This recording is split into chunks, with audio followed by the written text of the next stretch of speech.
Welcome to Midnight Terrors, where spine-chilling tales come to life. If you're new here, make sure to hit that subscribe button and tap the bell for notifications. You don't want to miss a single story that'll keep you up at night. We're on a mission to grow, and your support is everything. Share these terrifying stories with your friends, family, and anyone who dares to listen. Thanks for being part of the journey. Let's begin. University was a dream, a thrilling, non-stop ride where I juggled studies, a side hustle, and parties. My friends and I were a tight-knit, infamous crew, known for wild nights and endless gatherings. I was dating one of the most beautiful girls on campus, and it felt like life couldn't be any better. My only issue? I barely slept. 4 hours a night was all I ever managed, but I thrived in the chaos, feeling invincible. Then I met Tommy, and everything changed. It was a rainy night. I spotted Tommy, a strange, quiet guy with an intense, hollow stare, standing alone outside a campus building, drenched and looking lost. I offered him a ride, figuring he needed it. He barely said a word during the drive, but there was a sense of longing in his silence, as if he wanted to belong somewhere. I didn't think much of it at the time, but soon he started hanging around more, watching us at parties. At first, we found it amusing. Tommy was awkward but harmless, always studying how we acted, trying to learn to be more social. But as the weeks went by, things started taking a dark turn. The first incident happened after a party where we had a heated argument with another group. Tommy was there, watching from the corner, not saying a word. Later that night, their cabin mysteriously caught fire. No one was hurt, but it was too close for comfort. Another time, a guy tried hitting on my girlfriend. The next morning, he found his car destroyed, tires slashed, windows broken. I was out of town that night, so it couldn't have been me, but Tommy had been around. Soon, my friends began to notice how Tommy always seemed to appear when trouble sever. One night, around 2 a.m., there was a soft knock on my door. I opened it to find Tommy, calm as ever, standing there with blood-spattered shoes. My heart pounded. He looked at me with a chilling calm. "It's over," he said. "They can't hurt us anymore." I stumbled back, unsure of what to say. "Tommy, what did you do?" "You wanted friends, right?" he replied, his voice eerily steady. "I'm your best friend, the only one you'll ever need." I froze, realizing he had twisted friendship into something darker, something terrifyingly intense. He saw my kindness as a binding loyalty, and he'd do anything to prove it. I tried to stay calm, offering him a drink to diffuse the tension. I told him he was a great friend. He watched me, his stare softening only slightly, and eventually left. Shaken, I gathered my friends to dig into Tommy's past. What we uncovered was worse than I'd imagined. He had been released from a psychiatric hospital not long before coming to campus. The records hinted at violence, an attempted murder of his own father. Horrified, one of my friends anonymously reported him to campus security, and soon after, Tommy was arrested. My friends and other people ask how I initially felt about Tommy following me everywhere, and what made you overlook any initial concerns. When Tommy first started hanging around, it was a bit strange, but since he was quiet and unassuming, I didn't see any harm in it. My group welcomed new faces, and Tommy seemed like he just wanted to learn to be more social.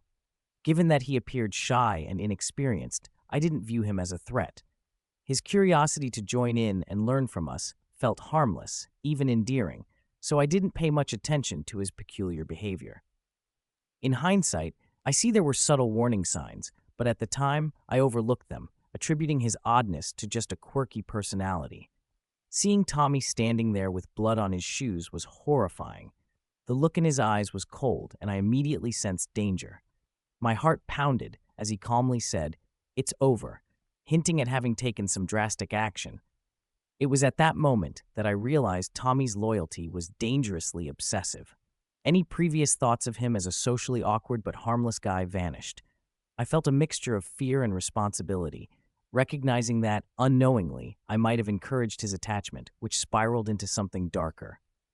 I thought that was the end of it, but Tommy had one final message. I tried visiting him once out of guilt, but he refused to see me. As I was leaving, a guard handed me a note Tommy had left. It read, "You accepted me. No one else did. I took care of them for you. I'm your best friend, forever." A chill ran through me. I couldn't shake the feeling that, even locked away, Tommy hadn't really left. It was as if he were still there, lurking in the shadows, a constant presence, watching, ready to protect me from any threat, real or imagined, at any cost. Quick pause. If you're enjoying this content, it would mean a lot if you shared this video or recommended our channel to a friend. Word of mouth is everything. It's because of awesome viewers like you that we keep growing. It was our second semester on campus, and my crew was known for pushing every boundary. We'd explore the oddest corners of campus just for the thrill of it. One evening, while hiding in the bush to smoke in peace, we stumbled upon a hidden stream, a place straight out of a dream.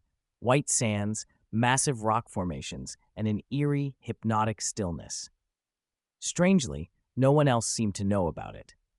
This became our secret retreat, and no one loved it more than Jerry. It was perfect for him, isolated, silent, and mystical. Jerry, always the wildest of us, started acting differently when we went there. He'd say things like, "This place is ancient," or "I can feel the spirits here." We laughed it off as his high talking. He claimed that in the evenings he felt the pull of the moon. But one night, he came back with a strange look in his eyes, saying he'd spent the evening with a beautiful woman by the stream who sang to him, her voice soft and haunting. We laughed it off, but Jerry couldn't stop talking about her, swearing she was real. The next Saturday, we decided to humor him and see this mysterious girl for ourselves. We hung out by the stream all day, watching, joking around, but no one appeared. "Guess the weed's getting to your head, man," we teased. Jerry looked frustrated, but didn't argue. Still, he went back every night, claiming she came to him only when he was alone. That's when things got weird. One afternoon, we returned to find our dorm wing locked tight. Our spare key was missing, and Jerry, the last one who'd used it, was nowhere to be found. We searched the entire dorm, asking around, until the security guard mentioned seeing Jerry heading toward the bush. Of course, we knew where he'd gone. The stream. As we approached the stream, the air felt colder, heavier. We spotted Jerry by the water's edge, laughing and talking animatedly to someone.